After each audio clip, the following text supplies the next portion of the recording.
لله أحمده ونستعينه ونستغفره ونؤمن به ونتوكل عليه. أعوذ بالله من شرور أنفسنا وسيئات أعمالنا، إنه من يهد الله فهو المهتدي ومن يضلل فلا هادي له، وأشهد أن لا إله إلا الله وحده لا شريك له، وأشهد أن سيدنا وحبيبنا ومولانا محمد رسول الله صلوات الله وسلامه عليه. يا أيها الذين آمنوا اتقوا الله حق تقاته ولا تموتن إلا وأنتم مسلمون. يا أيها الناس اتقوا ربكم الذي خلقكم من نفس واحدة وخلق منها زوجها وبث منهما رجالا كثيرا ونساء، واتقوا الله الذي تساءلون به والأرحام إن الله كان عليكم رقيبا. يا أيها الذين آمنوا اتقوا الله وقولوا قولا سديدا يصلح لكم أعمالكم ويغفر لكم ذنوبكم، ومن يطع الله ورسوله فقد فاز فوزا عظيما. أما بعد، فإن أصدق الحديث كتاب الله، وخير الهدي هدى محمد صلى الله عليه وآله وسلم، وشر الأمور محدثاتها، وكل محدثة بدعة، وكل بدعة ضلالة، وكل ضلالة في النار. اللهم إنا نعوذ بك من الضلال ومن النار ومن البدع. أمتنا ملونجا مجفوغا الله تبارك وتعالى atenderezebwa omulezi waffe Allah, tumwebaza omusinzibwa waffe Allah, byatukolera bingi Allah. wa in ta'uddu ni'mata Allahi la tuhsuha, omutandika tema Allah tabaraka wa ta'ala byatekera bantu mubyengera tosobola bimalayo kutira omwoyo gwange nejammu okutya Allah tabaraka wa ta'ala. Baganda bange basiraamu ne bannyinaze abali eyo, tweteekera olugendo lwe tutambula nga tulweteekera n'okutya Allah tabaraka wa ta'ala. Qala Allahu ta'ala watazawwadu fa inna khayra zadi taqwa.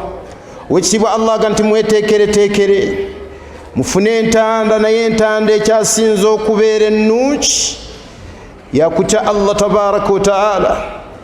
Ekyaliwo ng'abantu bagenda e Makka tebagenda na zaad na ntanda, ne batandika abamu okukaluubiriza bannaabwe mu lugendo. Owekitibwa Allah tabaraka wa ta'ala naawe okuluŋŋamya kwe laga nti watazawwadu fa inna khayra zaadi taqwa. Oluvannyuma kw'okwogera ku myezi gya hijja ega nti mweteekere nga mugenda e Makka, buli omu abeereko ne kyagenda nakyo, naye entanda ekyasinza okubeera ennungi ey'okutya Allah tabaraka wa ta'ala. Olugendo lwe tugendamu Allah tabaraka wa ta'ala yalwogerako n'agamba ya ayyuha al-insan innaka kadihun ila rabbika kadhan famulaqihi fa amma man utiya kitabahu biyaminihi fasawfa yuhasabu hisaban yasira وينقلب إلى أهله مسرورا وأما من أوتي كتابه وراء ظهره فسوف يدعو ثبورا وقومت إنك كادح إلى ربك كدحا فملاقيه. Olimurugendo tambula oddawa Allah speed gyotambula tomanyi nti nnene naye yayiriyiri. Ogenda kumaliriza nga destination kusinkana Allah, famulaqi. Buli omu agenda kusinkana Allah, fenna tugenda kusinkana Allah. Abalongoofu muffe n'aboononefu muffe, kafiruna wa muslimuna, abakaafu muffe n'abalongoofu muffe n'abasiraamu muffe, fenna tugenda kusinkana Allah tabaraka wa ta'ala. akati abooluganda b'ebitiibwa olugendo olwo tulweteekereteekere si lwangu lwali badde nga buli wayitawo akaseera abantu bajjukizibwa olugendo insha Allahu taala kutira omwoyo gwange n'ejammwe tweteeketeeke kubanga saawa yonna tugenda edduniya kaseera katono nga bwe yayigiriza nabbi waffe Muhammad sallallahu alayhi wa alihi wa sallam n'agamba nti ad-dunya mata. Nabbi sallallahu alayhi wa sallam yatulaga nti dunia kweyagala mbweyagazi kitono. Ne bagamba basahaba kun fi dunya ka annaka gharib aw abir sabil, beera ku dunia, kigambo kya nabbi Muhammad sallallahu alayhi wa sallam, ngolinga omugenyi oba omusaze w'ekkubo. Abir sabil alladhi ya'buru sabila, yo yava ku saidi nadda saidi, asala kkubo, tasobola kubandaala mu kkubo awo kabanga konna. Kitegeeza saawa yonna agenda. Abooluganda tusalire ku nabbi Muhammad sallallahu alayhi wa alihi wa sallam. Yaganti sallu alayya fi kulli yawmi aljum'ati wa laylatiha, munsalire ku lunaku lw'ejjuma n'ekiro. Fa innahu man salla alayya salatan wahida sallallahu alayhi biha ashar, asalira nabbi Muhammad alayhi salatu wassalam mulundi gumu Allah musako okusasira kwe mirundi 10. Wassalatu ala Allah, wassalatu min Allahi, okusalira nga kuva wa Allah tabaraka wa taala bawali mbakuvunula albaraka Allah kusaka emikisa, arrahma Allah kusasira, almaghfira Allah kusonywa Allah byakolera ebyajja mbigambo byabo wali albaraka arrahma almaghfira Allah kusaka emikisa buli wosalira nabbi Muhammad sallallahu alayhi wa sallam. Ekyokubiri Allah kusako okusasira wosalira nabbi Muhammad alayhi salatu wassalam, Allah nga akusonyiwa amazambi. Sallu ala rasulillah sallallahu alayhi wa alihi wa sallam.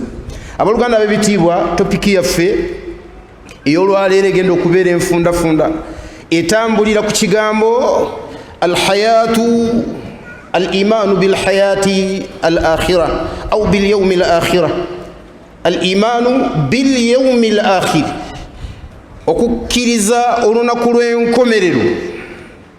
Olunaku lw'enkomerero abantu bangi tebakkiriza olunaku lw'enkomerero, era ekibagaana okukkiriza olunaku lw'enkomerero yensonga olaba beevulunga mu mazambi tebafaayo.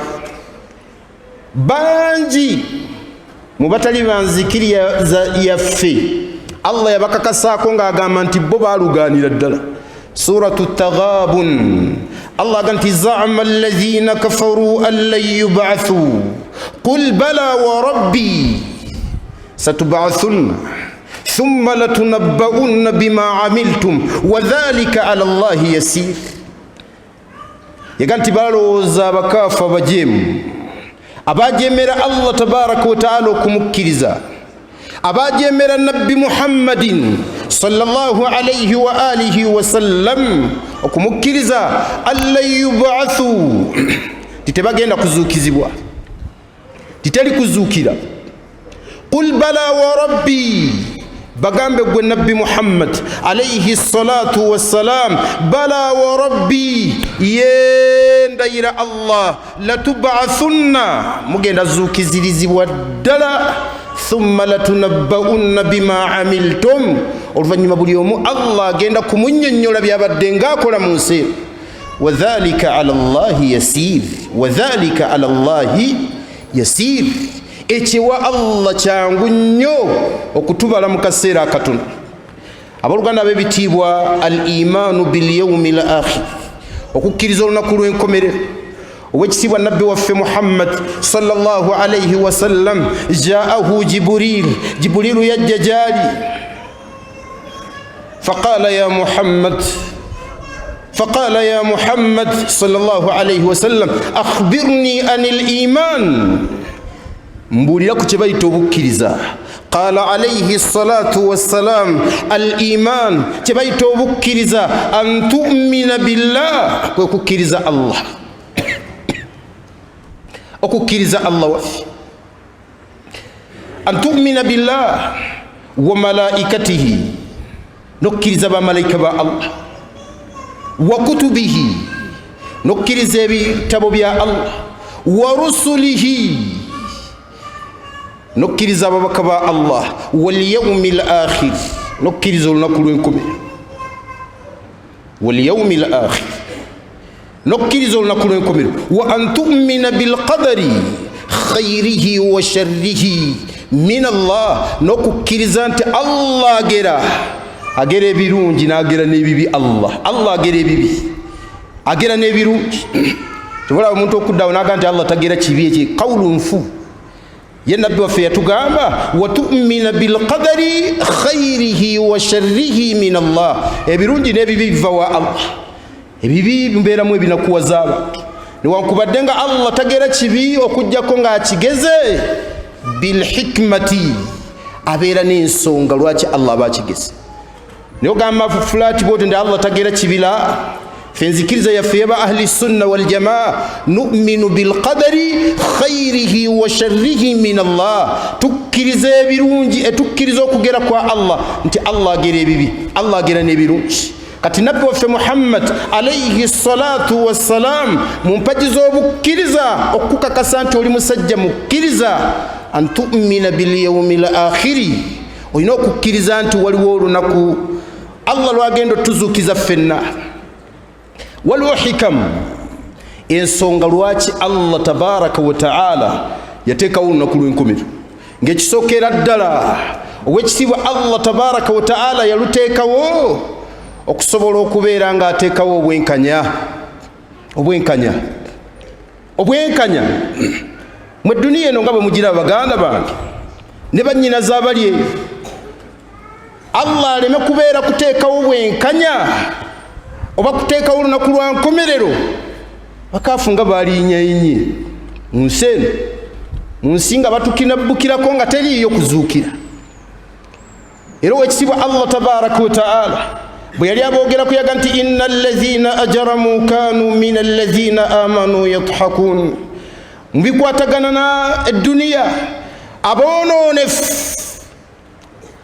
n'abaagaana okukkiriza Allah kanu min allazina amanu yadhakun batusekerera ku nsi kuno batusekerera balaba garaib omuntu akola obusiraamu obutuufu balabira ddala nga oyo yabula kanu min allazina amanu yadhakun wa idha marru bihim yataghamazun bwe babayitangako nga babaziimuula wa idha nqalabu ila ahlihim nqalabu fakihin bwe baddangayo eri abantu baabwe nga batukola mu komedi fukahat babakola mu komedi walabya akasiraamu kabadde kagize bwe kati katunudde bwe kati fakihin wa idha ra'awhum webatutunulira qalu inna haula'i ladallun batutunulira bagamba nti abo babula wallahi febe bayita abaguzi babula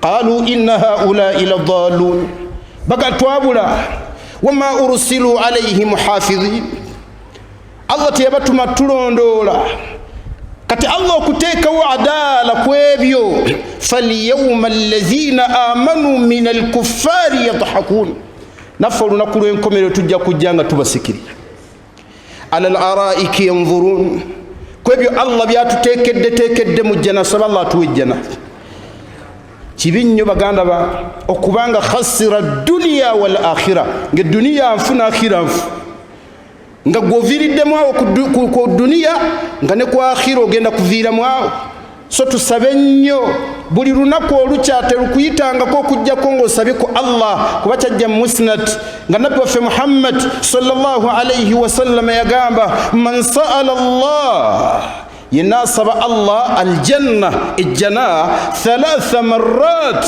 emirundi esatu riwaya yagamba 7 marrat fil yawm emirundi esatu buli lunaku ngoga nti Allah nkusaba ompe ejjana, Allah nkusaba ompe ejjana. Yaga nti qalatil jannatu, ejjana egamba Allahumma adkhilhu aljanna, Allah muyingize ejjana.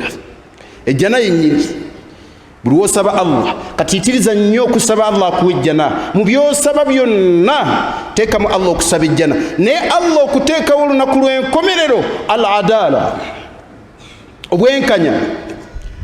فاليوم الذين آمنوا من الكفار يضحكون. bannange tuyina amabwa tugayina ku mitima gyaffe, buli omu ayina ebbwa gy'ayina eri muntu eyamukolako buli azamaanyi, era ng'omumanyi mu buwangaazi bwo ogati gundi oyo kale tulisinkana, gundi oyo tulisinkana, yakukolako buli azamaanya.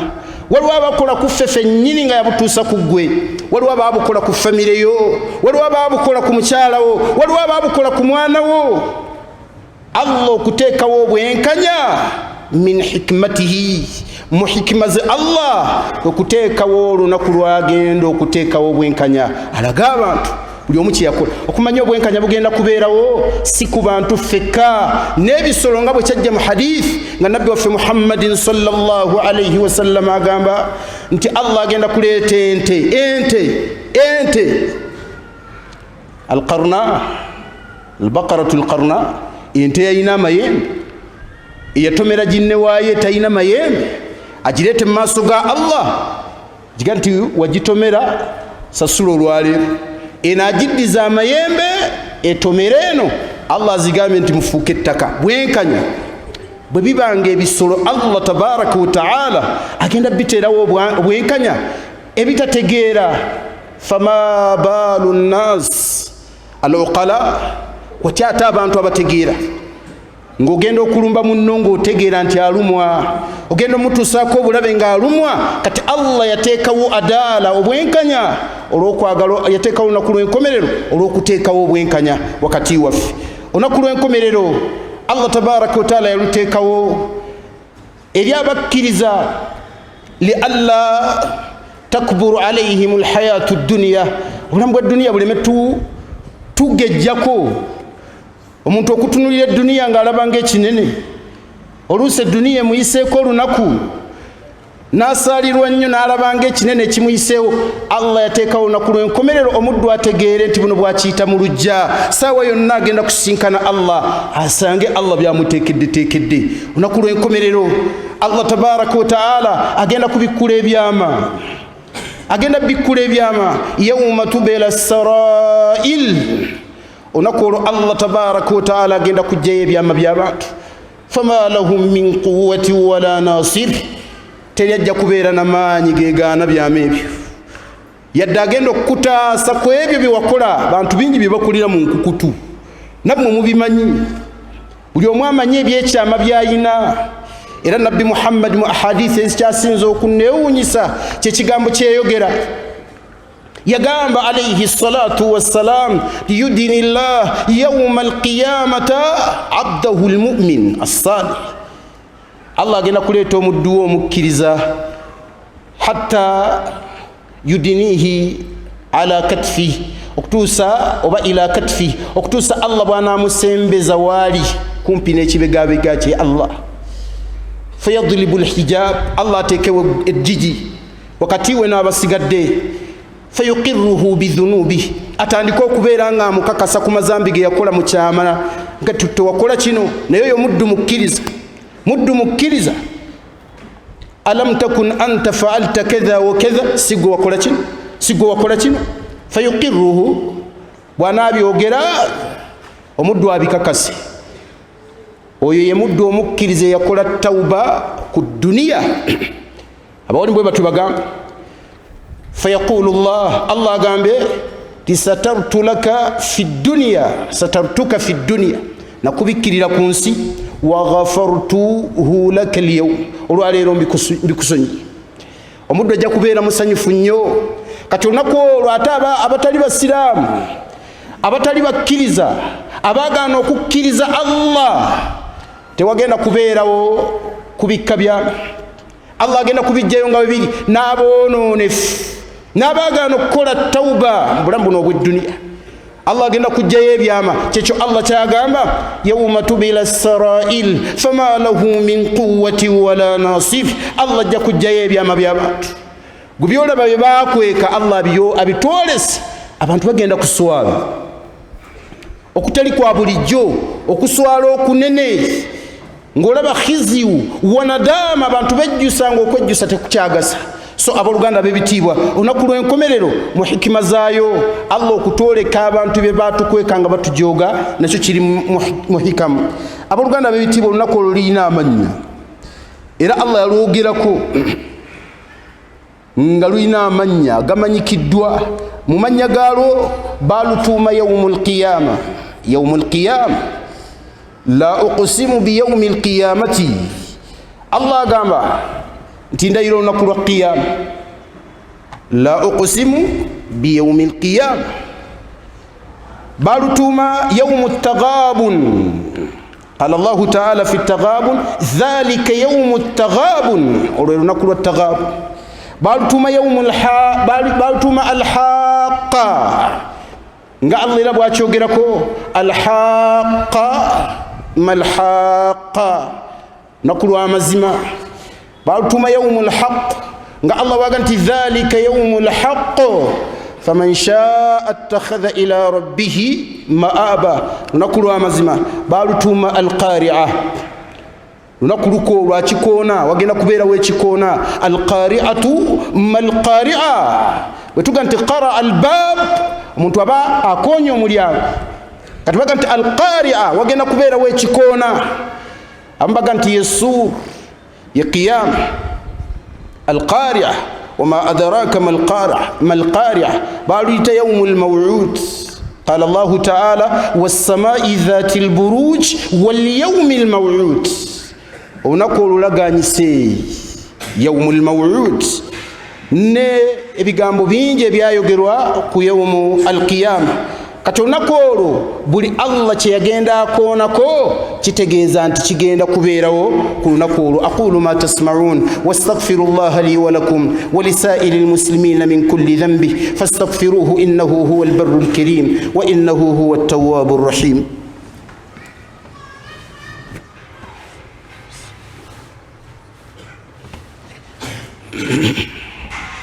الحمد لله رب العالمين الرحمن الرحيم مالك يوم الدين ثم الصلاة والسلام على أشرف المرسلين سيدنا وحبيبنا ومولانا محمد صلى الله عليه وآله وسلم. أما بعد أبولغانا ببتيبوا tuli ku topiki ekwatagana n'obulamu oba n'olunaku olw'enkomerero nga buvunaanyizibwa bwa buli musiraamu yenna olukkiriza. Kuba nabbi waffe Muhammadin sallallahu alayhi wa sallam tulabi mu hadithi ya Jibril gaga nti al iman, omuntu okumukakasaako obukkiriza, an tu'mina billah, osooka kukkiriza Allah wa malaikatihi, ne bamalayika ba Allah, wa kutubihi wa rusulihi, n'okukkiriza ebitabo bya Allah, n'okukkiriza ababaka ba Allah, wal yawmil akhir, n'okukkiriza olunaku lw'enkomerero. Kati olunaku olwo luyina step oba luyina maratib, luyina ahwal, waliwo ebintu nga bigenda kukolebwa ku lunaku. Era abo wali mbagamba nti olunaku lw'enkomerero tulutandika na kuyingira kabbuli. Ye step esooka, teri yajja lutuukako okujjako ng'ayingidde kabbuli. Era nabbi waffe Muhammad alayhi salatu wassalam yatulaga hadithi ya Uthman bin Affan radiyallahu ta'ala anhu, yagamba nti alqabru awwalu manzil min manazil al-akhirah. Bannange kabbuli kyekifo ekisooka mu bifo by'enkomerero. Uthman bin Affan ebigambo ebyo yabyogera, baamulabanga nga bwayimirira ku kabbuli, waqafa wa yabki hatta taballal lihiyata, yakaabanga okutuusa nga balaba ebirevu bikoze eki, ebirevu bito by'amaziga. Ne bamugamba, ne balowooza oba omusajja ajjukidde muliro oba ajjukidde ejjana, n'akaaba amaziga ago. N'abaga nti kabbuli eno gye mulaba omuntu aba agiwonye, n'awona ebizibu ebigirimu, fama ba'dahu aysar buli ekinajja oluvannyuma lwa kabbuli kijja kubeera kyangu. Naga nti sami'tu rasulallahi sallallahu alayhi wasallam yaqul, nze kennyini nawulira omubaka Muhammad sallallahu alayhi wasallam nga agamba alqabru awwalu manazili al-akhirah, kabbuli yekifo ekisooka mu bifo by'enkomerero. Ensonga lwaki abawali mbagamba ti bwe tuba turattaba ebifo by'enkomerero ekisookera ddala ye kabbuli. Bwe mukwatanga munnammwe ne muteekayo mutegeerenga nti atandise olugendo lw'enkomerero. Bwe bakwatanga ne bakuteekayo oba otandise olugendo lw'enkomerero. Ebiri mu kabbuli binene baabuyita hayatul barzakhiya. Allah teyabitulaga nti abitulaze tubirabeko. Era Nabbi Muhammad sallallahu alaihi wasallam yagamba nti inna qabra ahadikum la yubtala, kabbuli y'omumwe Allah asobola ogigezesa n'ebibonerezo ebyenjawulo. Falawula alla tadafanu, siba kutya nti abantu baliresa abafu baabwe ku nsi, la da'awtu llaha an yusmi'akum min adhabi alqabr, naalisabye Allah bawulize ku bibonezo bye kabbuli. Naalisabye Allah awuliza abantu ku bibonezo bya kabbuli. Lumu Nabbi sallallahu alaihi wasallam yayita ku kabbuli ng'atulaga nti kabbuli zibonerezebwa. Agenda okugiwulira nannyiniyo ng'alaajana. Nabbi sallallahu alaihi wasallam nayogera ebigambo byayogera, ma talaita wa ma daraita ab'adaka Allahu anni wa adkhalaka al-annar, ab'adaka Allahu anni wa akhzaka wa adkhalaka an-nar.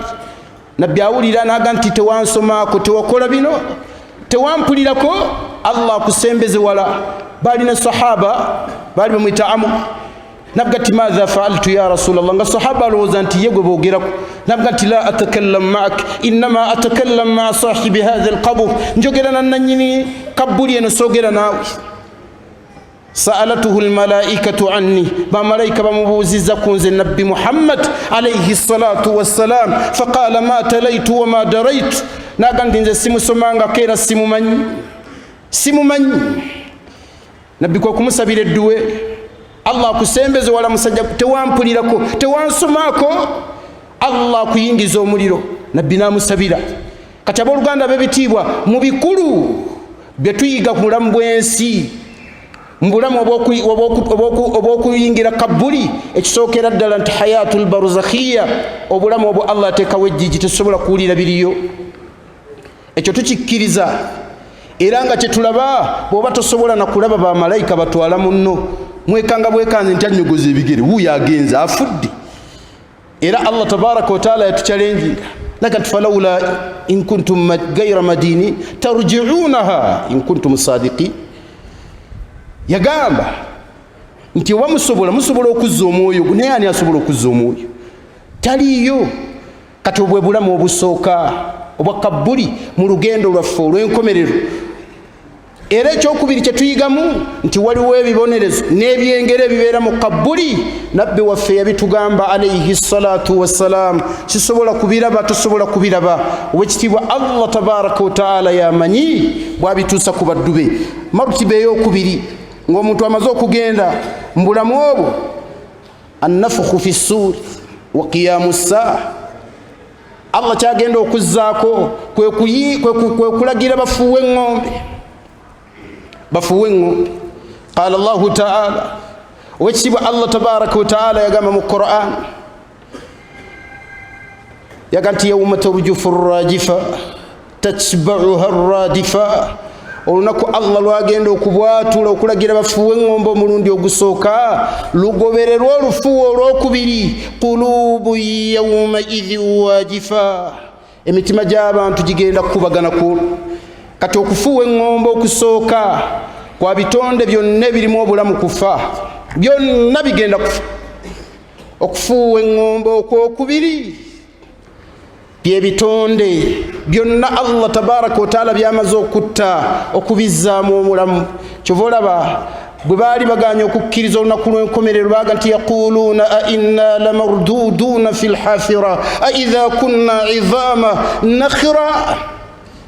Bagamba titunaddizibwawo Katonda n'atuwa obulamu nga tufuuse engumba kigambibwa yali Ubayy nga bwe kyajja mu kutubi tafasir Ubayy ibn Khalafi y'omu ku basajja baali ababuzaabuza abasiraamu okubajja ku kituufu oba abantu abamaze okusiramuka twalaba emabegako mu khutuba muzimu ku khutuba ze twalaba wano yabuzaabuzako Uqba ibn Abi Mu'ayt twakira naye yabuzaabuzanga abantu okubajja ku nkomerero wallahi teyakoma ku bantu ba bulijjo najja ne mu maaso g'omubaka Muhammad sallallahu alayhi wasallam yajja akutte eggumba nga eggumba eryo osobola n'olikwata bwoti n'oliseeteeza eri omuntu kawanga ngaako n'akaleeta mu maaso g'omubaka Muhammad sallallahu alayhi wa alihi wasallam nabga nti ya Muhammad owange gwe Muhammad atadhunnu anna allaha yuhyi hadha al'idham ba'da an qad ramma watu yaga yamga nti owange gwe Muhammad sallallahu alayhi wasallam osuubira mbu Katonda agenda kuzza mugana amagumba obulamu n'agakwata bw'ati n'aganyiganya agenda gazzaamu obulamu ba'da an qad ramma oluvannyuma lw'okubeera nga gafuuse ramimu gasenyuuse فقال رسول الله صلى الله عليه وآله وسلم نبي محمد ناموانكلا نامغانتي نعم يقتلك الله Ubayy وانا نينا الله agenda kutta ثم يحييك oluvannyuma Allah agenda kuzzaamu obulamu فأنزل الله قوله تعالى الله نسيتي قام سورة ياسين وضرب لنا مثلا ونسي خلقه قال من يحيي العظام وهي رميم وضرب لنا مثلا أتكبر بفانني أبي بن خلف أتكبر بفانني وضرب لنا مثلا ونسي خلقه نيرا بيرانتي الله يمتوندا يرا بيرو بتونde bwe mbigambo byayogera qala man yuhyi al'idhama wa hiya ramim yabuuza n'agamba nti ani ayinza okuzza mu ggumba lina obulamu nga limaze okusenyuka Allah namwanukula n'agamba nti qul yuhyiha alladhi ansha'aha awwala marra bagambe nti Allah agenda kuzza mu magumba obulamu eyatandika omuntu ku ntandikwa oba mu mulundi ogwasooka nga talina waalabidde ajja kutuzzaamu obulamu abooluganda al-imaanu bil-yawmi al-akhir okukkiriza nti waliyo olunaku lwe tugenda okugasimbagana mu maaso ga Allah buli omu kyakola kyonna kola byokola lowooza byolowooza naye tugenda gasimbagana mu maaso ga Allah teri kintu kinneewunyisa nga kigambo nabbi Muhammad kyeyogera laga nti yaati al-maqtulu yawma al-qiyama gwe batta agenda kujja ku lunaku lwa qiyama agenda kujja ku lunaku lwa qiyama وهو ماسك على يد قاتله ngakutte ku mukono gwoyo gwe yatta amukutte ajja munoonya Allah mumuwe fayati bihi amama Allah ajje naye maaso ga Allah fayaqulu ya rabbi aganti Allah wange sal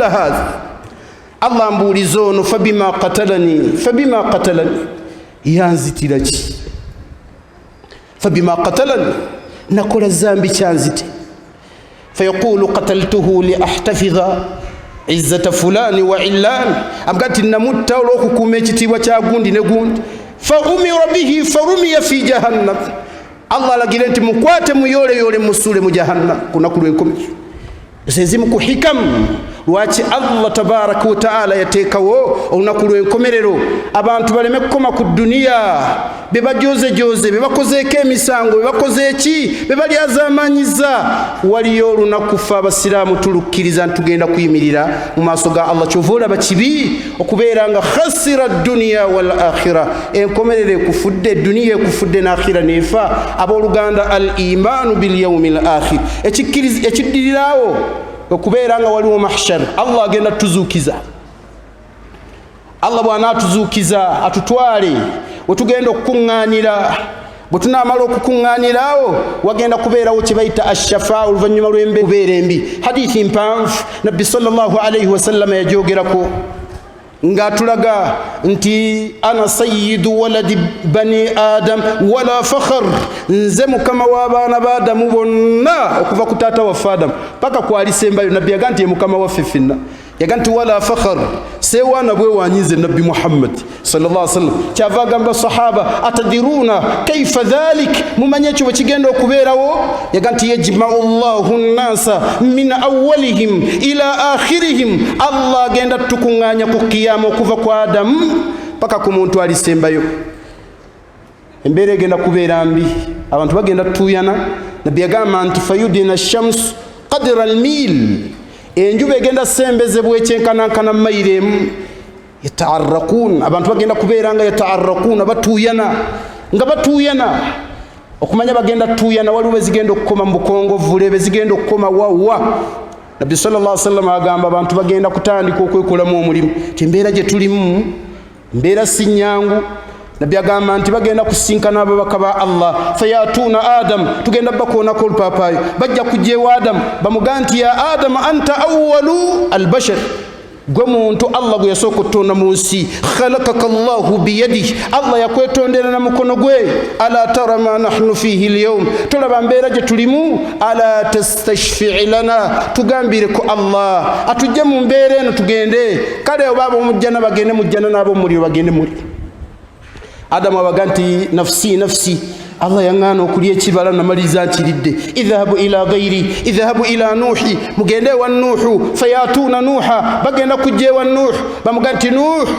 anta awwalur rusul gombaka Allah go yasoko kutuma ala tara ma nahnu fihi alyawm tulaba mbere je tulimu ala tastashfi' lana wachito tugambira ko Allah tujje mu mbere fayaqulu nuh nafsi nafsi ndikulwange nange Allah tabaraka wa taala nasabira abantu bange dua fayadhkuru da'watuhu ayogere duwai ajigamba abantu abaganti idhabu ila ghairi mugende eri omulala idhabu ila Ibrahim mugende wa Ibrahim fayatuna Ibrahim bajje wa Ibrahim فيقولون له يا إبراهيم أنت خليل الله إبراهيم قوين فانفوا الله ألا ترى ما نحن فيه اليوم تلبا مبيرجة تلمو ألا تستشفع لنا واتتتقامبيرك الله ناتجم مبير فيقول إبراهيم نفسي نفسي إبراهيم أبغانتي ndikuruange nange fayadhkuru kadhibatuhu thalath ayogere nimba ziyali mbieke satu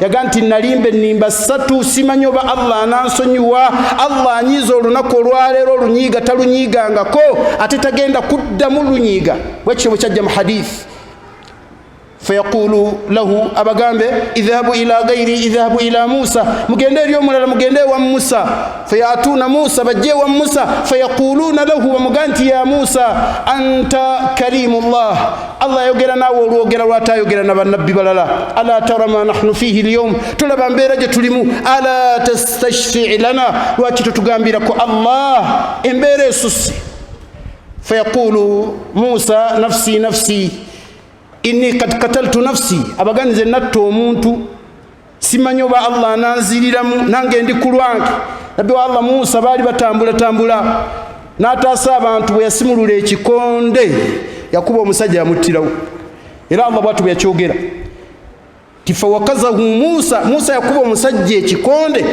yali knockout fakadha alayhi Allah tabaraka wa taala yamutirawo kati Musa agamba nti nange ndi kulwange simanyi yamutambutanwa naye yali teyamanyi ogenda okukakkananga omusajja afudde kyava baganti idhabu ila ghairi mugende eri omulala idhabu ila Isa mugende wa Yesu riwaya entuufu teyayogera Yesu bye yabaddamu naye abalala baliwumba walimu abaganti Yesu ayina baganti nze abantu banfuula Katonda ne bansinza siina kyagamba Allah mugende eri omulala naye abaganti idhabu ila ghairi mugende eri omulala idhabu ila Muhammad mugende wa nabbi Muhammad sallallahu alaihi wasallam fayatuna Muhammadan bagenda gende wa nabbi Muhammad sallallahu alaihi wasallam fayaquluna lahu bamuganti ya Muhammad anta akhirur rusul arsalaka Allahu ila an-nasi kaffa gombake yasembayo Allah yakutuma eri abantu bonna ala tara ma nahnu fihi al-yawm tulaba mbera je tulimu ala tastashfi' lana lwaki tutugambira ko Allah obaba atutwala mulira twale muri abo mujjana naye mbere esusse fayaqulu Rasulullah sallallahu alaihi wasallam ana laha nabbi abaganti nze nanyini byo nze nanyiniyo فيسجد رسول الله أظن منبك محمد عليه الصلاة والسلام فيحمد الله بمحامد أتندرز الله نبي تندرز الله لم يحمده من قبل نتم تندرز عنا بيو إمابك ولن يحمده من بعد إذا أنت تجينا قدام متندرز نبي تجينا قدام متندرز نبي فيقول الله مغانتي يا محمد وانغو محمد ارفع رأسك ستلو متوغو وسل تعطى سبع الله كو واشفع تشفع ولeleza kati Allah kukiriza ejibaita shafa'atul uzma okuwoleleza okwawamu Allah kwagenda okuteekawo abaluganda olunaku lw'enkomero luno wetulwogerako ebigambo bingi nnyo ne lwakuba nti omutima gw'omuntu nga gwatalaga tabiyisika saba Allah ayingize ebigambo ebyo mu mitima gyaffe naye omuntu tabisika yalabanga ebya bulijjo wabula Allah agenda kuleetayo olunaku Allah lwatugamba ffenna abawalimu okusomesa abantu olunaku olwo nga lunene ekiddiriraawo kye bayita as-siraat wal hisaabu wal miizaan okubala abantu okubayisa ku sirata nga Allah yagantu wa in minkum illa wariduha kana ala rabbika hatman maqdiya wa in minkum illa wariduha tariyo muntu yenno kujjako nga agenda kuyita ku sirata kana ala rabbika hatman maqdiya ekyo Allah yakisalawo dda mama waffe Hafsa yabuuza Aisha n'agamba kuba yavunula aya nga alowooza muliro nti teri atagenda kuyingiramu Nabbi namugamba nti soma aya eddako namugamba nti olutindo Allah agenda luteeka ku jahannam abantu batandika oluyitako lwe bayita sirat nga baluyitako okusinziira ku mirimu gyabwe namugamba nti bategeeza mu eyo tebategeeza mu jahannam bategeeza mu lutindo gusoma aya eddako egamba etya thumma nunajji alladhina ttaqaw wa nadharu adh-dhalimina fiha jithiya oluvanyuma Allah agenda kutaasa abantu abayita ku sirata agenda kutaasaako bakkiriza bokka wa nadharu adh-dhalimina fiha jithiya aleke abonoonefu abalyaza amaanyi abashiriku n'abagaana okukkiriza Allah abalekeyo jithiya ambaga jithiya ay juthath miram jithiya nga bali muri balajjana bafukamidde nga bannabbi ba Allah bali betolodde bali ku sirat nga bafukamidde baganti Allahumma sallim ne bamalayika ba Allah taasa basabira ffe tusobole okuyitawo yaganti walaha kalalib olutindo lolika amalobo buli analemererwa okuluyitako bulungi olw'emirimu gy'emibi agwayo nga Allah amulobayo ng'amuzza aluyiteko naye nabbi yaganti adaqu min ash-shari nabbi yagamba sallallahu alaihi wasallam adaqu min ash-shari lutono nnyo terumanyi luviiri butono subhanallah Allah akisobola ate terumanyi kusala kirita lwayitawo okusala terumanyi kirita lunene kati aboluganda bwe tulimala sirat ab'omujjana olwo nga basobola okugenda mu jjana naye abagenda okuyita ku sirata waliwo abagenda okugiyitako kalbarqi ng'olumamya waliwo abagenda okugiyitako nga bagiyitako katuyur ng'ebinyonyi waliwo abagenda okuyitako nga bwolaba enfalaasi bweyitako waliwo abagenda okuyitako nga badduka waliwo abagenda okuyitako maashiya nga batambula naye lugenda kubeera lutindo luzibuzibu ku bantu abonoonefu n'abantu abashiriku nsaba Allah atuwe obulongoofu atuwe obulungi ab'ebitiibwa abooluganda topiki yaffe badde kukikwatagana n'okukkiriza olunaku lw'enkomerero bye tuyiga omwo abawali mbagamba ekisookera ddala nti obulamu bwaffe bubeera bwangu gye tuli n'eri bannaffe omuntu bw'ategeera nti agenda kusinkana Allah obulamu bumugondera teriyo kyalaba nga kinene okujjako Allah kye yaziiza teriyo kyalaba nga kinene okujjako Allah kye yalagira ebintu abantu abalala bibatambuliramu obiraba nga byangungu era osobola okuwangaala banno obulamu ne bukwanguyira ensonga ey'okubiri okubeera nga tukakasa nti Allah tabaraka wa taala yatutonda mu ntandikwa asobola okutuzzaawo olunaku lwonna era ajja tuzzaawo barakallahu li walakum اللهم صل على نبينا محمد وعلى آل محمد كما صليت على إبراهيم وعلى آل إبراهيم إنك حميد مجيد. اللهم ارضى عن أصحاب رسول الله، اللهم ارضى عن أبي بكر، اللهم ارضى عن عمر، اللهم ارضى عن عمر، اللهم ارضى عن عثمان، اللهم ارضى عن علي، اللهم ارضى عن سائر أصحاب رسول الله.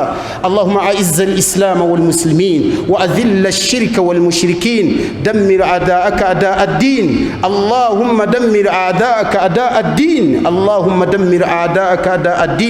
اللهم أحرسنا بعينك التي لا تنام، اللهم اكنفنا بركنك الذي لا يرام، اللهم ارحمنا بقدرتك علينا، لا نهلك وأنت رجاؤنا، لا نقتل وأنت رجاؤنا، لا نقتال وأنت رجاؤنا، لا نسجن وأنت رجاؤنا، لا نسحر وأنت رجاؤنا. يا أرحم الراحمين ارحمنا، يا أرحم الراحمين ارحمنا. اللهم آت نفوسنا تقواها، زكها أنت خير من زكاها، أنت وليها ومولاها. ربنا آتنا في الدنيا حسنة وفي الآخرة حسنة وقنا عذاب النار. اللهم قنا عذابك يوم تبعث عبادك. اللهم إنا نسألك الجنة، اللهم إنا نسألك الجنة، اللهم إنا نسألك الجنة، اللهم إنا نسألك الجنة، اللهم إنا نسألك الجنة، اللهم إنا نسألك الجنة وما قرب إليها من قول وعمل. اللهم إنا نعوذ بك من النار، اللهم إنا نعوذ بك من النار، اللهم أجرنا من النار، اللهم أجرنا من النار، اللهم أجرنا من النار، اللهم أجرنا من النار وما قرب إليها من قول وعمل. صلى اللهم على نبيك محمد وعلى آله وصحبه أجمعين، والحمد لله رب العالمين. أقم الصلاة.